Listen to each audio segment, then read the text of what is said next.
وسلم على رسوله الكريم ما بعد. Because there are 40 hadiths to cover, it's going to sort of interchange between the ones that I think may provide greater benefit inshallah to us. The next hadith, an Aisha radiyallahu ta'ala anha قالت قال رسول الله صلى الله عليه وآله وسلم الماهر بالقرآن مع السفرة الكرام البررة والذي يقرأ القرآن ويتتعتع فيه وهو عليه شاق له أجران وفي رواية والذي يقرأ وهو يشتد عليه له أجران رواه البخاري ومسلم واللفظ له وأبو داود والترمذي والنسائي وابن ماجه. Aisha radiyallahu ta'ala anha relates that the Messenger sallallahu alayhi wa sallam said, the expert reciter of the Qur'an is with the noble righteous angels, and the one who stutters in it and finds it difficult has a twofold reward. Another narration states, and the one who recites and finds it difficult has a twofold reward. A couple of things mentioned in this hadith. Number one, the expert reciter. There's a riwayat of Bukhari that explains the expert reciter as one who has memorized the Qur'an. So the one who has memorized the Qur'an and is fluent in its recitation and recites it regularly and constantly. And the Prophet ﷺ says that this person is with the righteous angels. The explanation of that.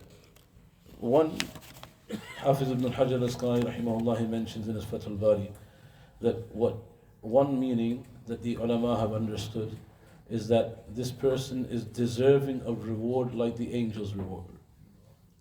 So the one who's a hafiz of the Qur'an and he's regular in its recitation and he's fluent in its recitation, then this person is deserving of the reward of the malaika, number one.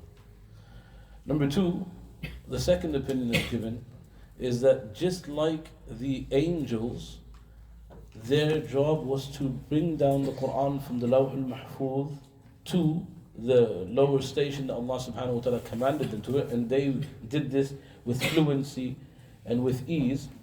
Then this person is like the angels, that he is kal malaika, like the angels, in that this person now delivers the Qur'an. The angels delivered it to mankind, this person delivers it to others in this world. So in this, there is great emphasis on memorizing the Qur'an. Because in the riwayat of Bukhari, it's about someone who memorizes the Holy Qur'an. So that's number one. Number two, the second portion of the hadith says, وَالَّذِي يَقْرَأُ الْقُرْآنَ وَيَتَتَعْتَهُ فِيهِ. And as for the one who recites the Qur'an and stutters in it, finds it difficult, he receives a twofold reward.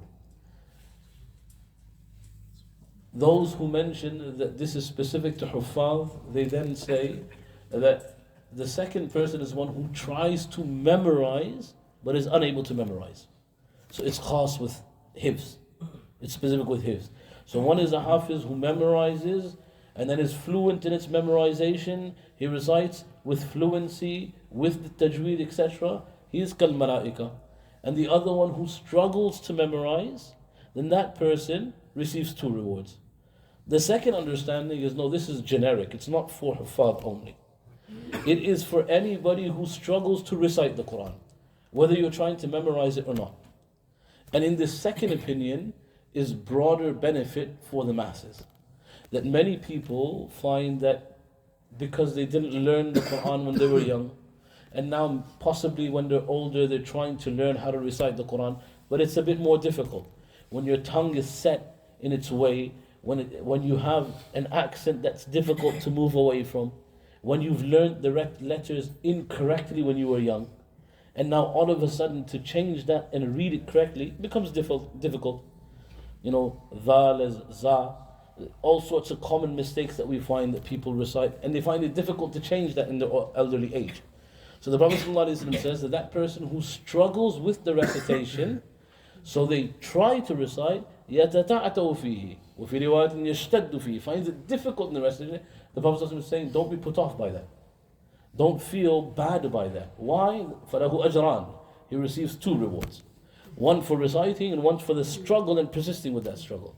Now the question that arises here is that, does that mean that the one that struggles receives more the reward than the one who is kal malaika, because he's getting 2 rewards. So the more correct opinion is that no. The one kal malaika, the one who's on that level, he has a far superior reward. But this person, though he gets 2 rewards for struggling, is not on par with the one who has fluency. Because that once you reach that stage of kal malaika, that's a different, separate reward completely. So that misunderstanding, well, it's not a misunderstanding, that understanding of the hadith that the one who struggles and recites, يَتَتَعْتَوْ فِيهِ, he receives 2 rewards. This doesn't mean that those 2 rewards are superior to the one who has fluency, but just that because of his struggle, Allah subhanahu wa ta'ala, the Prophet ﷺ is trying to encourage, not become despondent by the fact, some people feel, they even come to me and say that, I find it difficult to read and it's almost off-putting. So the hadith is telling us that don't let that put you off.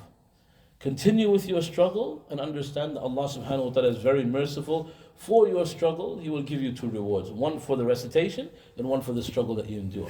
Allah grant us all the tawfiq and the understanding. Wa akhiru da'wan, alhamdulillahi rabbil alameen. Subhanallah bihamdi, subhanakallah bihamdik. Wa nashhadu an la ilaha illa anta, nastaghfiruka wa natubu ilayk.